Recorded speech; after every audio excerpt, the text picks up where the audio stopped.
I'm gonna talk about the hip hop culture, man. In your opinion, do you think it's became a deaf culture?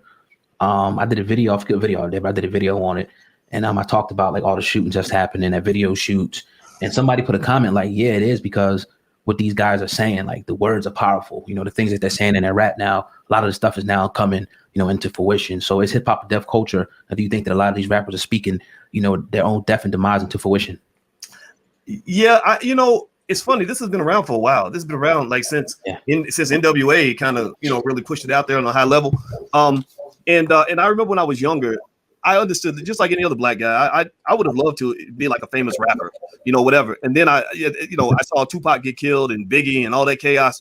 And as I got older, I was like, man, that would be the worst profession in the world, you know, because you think you're living the dream, but really you just got dropped into a nightmare.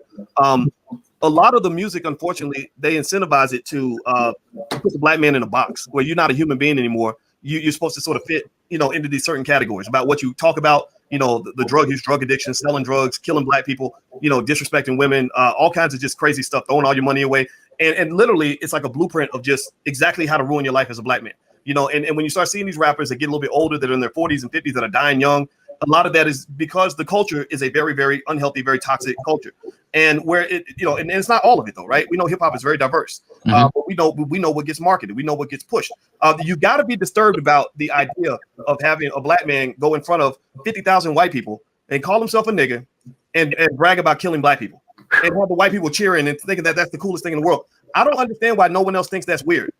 You know, if white people did that, if they had a Klan rally, you know, and they were like, we're going to kill some niggas today, that would not, we'd be very upset about that. So I don't understand why we just let our guard down because the person sharing the message happens to look like us, right? When they're really just a corporate puppet. They're a puppet of the people that hate us, right? So I think overall, you know, that culture is, I feel sorry for rappers, man. You know, I mean, you go places, you go to clubs, you got to carry all kinds of weapons, have security. You got two types of pressure. You got the feds that are watching you because that's like easy. It's like easy arrest. It's high profile. Yeah. You're rapping about the people you killed, and you know they know like exactly what you're going to be doing and whenever. And so like a guy like a Bobby Shmurda goes to jail.